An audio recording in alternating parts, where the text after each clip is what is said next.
98ရာခိုင်နှုန်းနိပါကအခုရှိကောက်ရှိကလို့တဲ့ရွေးကောက်ပွဲတွေ free and fair မဟုတ်ဘူးလို့ဖြစ်ထားတာကိုတွေ့ရတယ်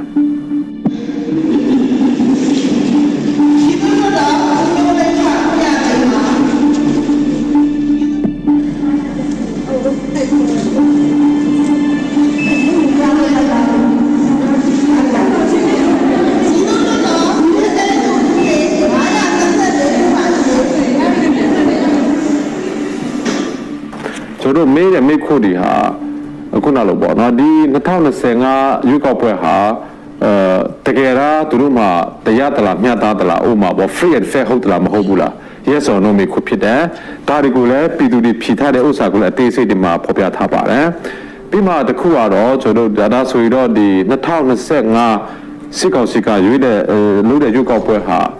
legitimate ဟုတ်သလားမဟုတ်ဘူးလားဆိုတာကိုလည်းမေးထားတယ်ဒါလည်းပြည်သူတွေအားလုံးဖြေထားတယ်ပြီးမှနောက်တစ်ခုကတော့ဒါဆိုရင်တော့ဒီလက်ထက်ကလုပ်တဲ့ရွေးကောက်ပွဲကိုတရားသလား free and fair ဟုတ်သလားမဟုတ်ဘူးလားဆိုတာကိုမေးတဲ့အခါမှာတော့98ရာခိုင်နှုန်းနိပါကတော့2020ရွေးကောက်ပွဲဒီ free and fair legitimate ဖြစ်တယ်ဆိုတာဖြစ်တာကိုတွေ့ရတယ်နောက်တစ်ခုကတော့ကျွန်တော်ခုနလိုပေါ့နော်ဒီနောက်ဆုံးမေးခွန်းတစ်ခုပေါ့မြန်မာနိုင်ငံမှာစီအာနာစီစနီကဆက်လက်ရှိတာနေပြမလား99ရာခိုင်နှုန်းနိပါကမြန်မာနိုင်ငံမှာစီအာနာစီစနီကဆက်လက်ရှိတာနေမပြဘူးဆိုတာဖြစ်တာကိုတွေ့ရတယ်နောက်တစ်ခုဒါဆိုရင်မြန်မာနိုင်ငံမှာ Federal Democracy အစိုးရတက်လာပြီးမှ Federal Democracy အစိုးရကတက်လာတဲ့အစိုးရကပြည်သူလူထုရဲ့ပြချင်းကိုလည်းလူချိုစေရမယ်ဒါကိုလည်း volunteer ဖြစ်စေရမယ်ပြီးမှအခုနောက်လို့သူတို့ကို safe ကလုံနိုင်တယ်လူချိုမှုကိုအာမခံပေးတယ် Federal Democracy အစိုးရနော်ပြည်သူအစိုးရတက်လာရောပြမလားဆိုတဲ့မျိုးကိုပေါ့အဲ့ဒါမှ99နိပါကတော့ပြမယ်လို့ဖြစ်တာကိုတွေ့ရတယ်အဲ့ဒါကတော့ America ပြည်ထောင်စုရဲ့ policy အတွက်ရော immigration policy ပေါ့နော်ဒီမှာ TPS ကိုကျွန်တော်ပြောနေတာဖြစ်တယ် America ပြည်ထောင်စုက TPS ပြဿနာကအကြီးကြီးတစ်ခုဖြစ်တယ်မြန်မာပြည်သူလူထုဒီမှာနေထိုင်တဲ့လူတွေဟာလည်းတကယ်တော့ဆိုတော့ TPS ဟာဘာဖြစ်လို့မြန်မာနိုင်ငံသားတွေအတွက် TPS ကိုဘာဖြစ်လို့ပြရုပ်တိဖို့ဒီဘက်ကအစိုးရကပြောလာတယ်ဆိုတော့မြန်မာနိုင်ငံမှာတည်ငြိမ်လာတယ်အိတ်ချလာတယ် free and fair election လည်းဖြစ်နိုင်တယ်ဆိုတဲ့ statement တွေကိုကျွန်တော်တွေ့ရတယ်။ဒါလည်းမဲပေးတဲ့စီးနဲ့ကျွန်တော်ထုတ်ပြန်ပေးပါတယ်။အဲ့ဒါသူတို့လွတ်လပ်မဲပေးတာပဲမဟုတ်လား။အဲ့တော့ဒါကိုနိုင်ငံခြားအတိအမှတ်ပြုတော့မပြုတော့ကျွန်တော်တို့နားမလဲဘူး။ပြည်သူကမဲပေးတာကျွန်တော်အတိအမှတ်ပြုဒီလိုပဲသွားအောင်။အတူချုံးနဲ့ပြောမယ်ဆိုရင်98ရာခိုင်နှုန်းနိပါကအခုရှိကောက်ရှိကလို့တဲ့ရွေးကောက်ပွဲတွေ free and fair မဟုတ်ဘူးလို့ဖြစ်ထားတာကိုတွေ့ရတယ်နော်အဲ့မှာကျွန်တော်သူဆန်းနေပြည်တော်ကလည်းလူ3000ကျော်ပါဝင်ပေးတယ်ဒီမှာလည်းအရာကိုကျူးတင်တယ်နေပြည်တော်ကလူ3000ကျော်ဒီမှာပါဝင်ပေးတယ်ဆိုတာကိုကျွန်တော်တို့အောင်မြင်မှုတစ်ခုဖြစ်တယ်ဆိုတော့ဒီပြည်သူအသားတွေပေါ်လာတဲ့ခါကျတော့ဟုတ်ပြီဒီပြည်သူတွေဟာပြလို့ရတာမဟုတ်ဘူးပြဖို့ဆိုတော့လူသားတမကမှာမရှိဖို့လို့တယ်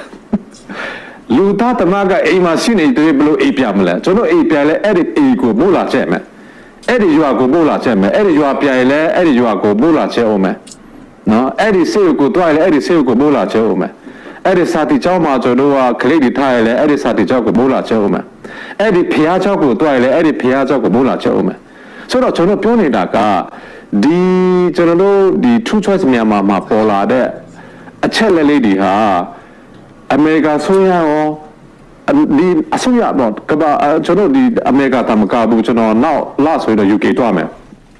UK တော့လည်းတိပြမှာဖြစ်တယ် True Choice မြန်မာရဲ့ result ကိုကျွန်တော်တို့ဒီအမေရိကန်ပြည်ထောင်စု Washington DC မှာရှိတဲ့ကျွန်တော်ထွက်တော်အမတွေအထက်ထွက်တော်အောက်ထွက်တော်အစိုးရဘက်ကတာဝန်ရှိတဲ့ပုဂ္ဂိုလ်တွေရော policy institution တွေရောကျွန်တော်တို့ဟာသူတို့နဲ့ချိတ်ဆက်ခဲ့ပါတယ်သူတို့ကလည်းအကိုလို့ဒီ result ကိုတတ်တဲ့ခါမှာအကိုလို့ကလည်းဒါကိုနော်လေးစားတဲ့ကိုယူတဲ့ဒီလိုခက်ကြတဲ့နဲ့ဖြီးဒါကိုဖြီးနေဆိုတာတော့ဒါအရေးအတာမှရည်ကြည့်တယ်နိုင်ငံဝန်ကျွန်တော်ဘာမှတော့တော့ပြီးတော့ထုတ်ချင်တာပြည်စုံတက်ပြောလို့မရနိုင်ငံပါတီကတော့လည်းမဟုတ်ဒါကြောင့်ဒါပြအဲ့ဒါတော့သူပြီးတော့သူ့ကိုခေါ်တဲ့အခါကျမှသူ့တော်